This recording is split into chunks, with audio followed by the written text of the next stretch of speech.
जनो जय माता दी। लड्डू गोपाल जी की कहानी। एक सेठ और सेठानी थे। उनके बेटे का विवाह हो चुका था, नाती पोता भी हो गए थे।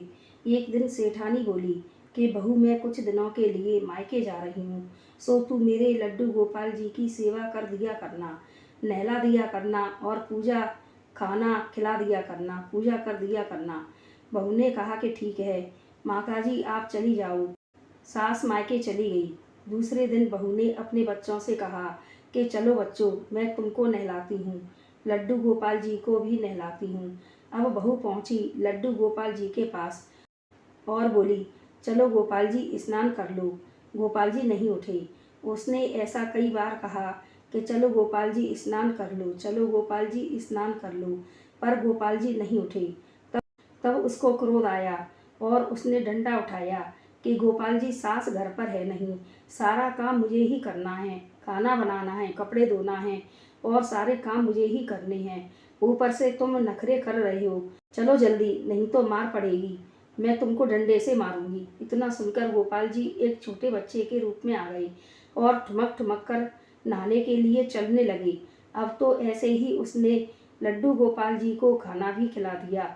अब तो रोजाना का ठाकुर जी का यही नियम हो गया कि नहा धोकर भोजन कर लिया करें और अपने मंदिर में विश्राम कर लिया करें। सास कुछ दिनों के बाद मायके से आ गई।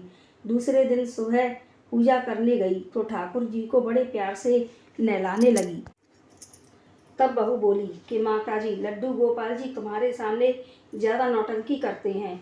मेरे संग तो बढ़िया उतर के आ जाते थे, नहा लेते थे, भोजन कर लेते थे और जाके बैठ जाते थे अपने मंदिर में। बहू के मुँह से ऐसी सारी बात सुनकर सास अवाक सी रह गई और बहू से बोली कि बहू, एक दिन मैं भी यह देखना चाहती हूँ, जो तू कह रही है वो सब सच है। ठाकुर जी कैसे उठकर आते हैं, कैसे होते हैं, कैसे नहाते हैं। सास बोली बहू बोली कि ठीक है माताजी, कल मैं पूजा करूँगी, तुम देखना। दूसरे दिन बहू पूजा करने लगी। सास छिपकर देखने लगी। बहू ने पहले की तरह ही लड्डू गोपाल जी की पूजा की, भोजन खिलाए। सास छिपकर देखती रही। जैसे ही ठाकुर जी भोजन करके जाने लगे अपने मंदिर में, तो सेठानी ने लड्डू गोपाल जी के पैर पकड़ लिए कि प्रभु, मैं आपकी इतनों दिनों से सेवा पूजा कर रही थी, आपने मुझसे कभी ऐसे दर्शन नहीं दिए और 4 दिनों में बहू को ऐसे दर्शन दिए।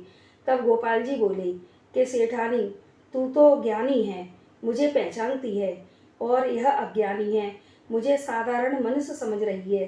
सास बहू के पैरों पड़ गई और कहने लगी कि बहू, आज तेरी वजह से मुझे मेरे ठाकुर जी के दर्शन हो गए। बहू सास के पैरों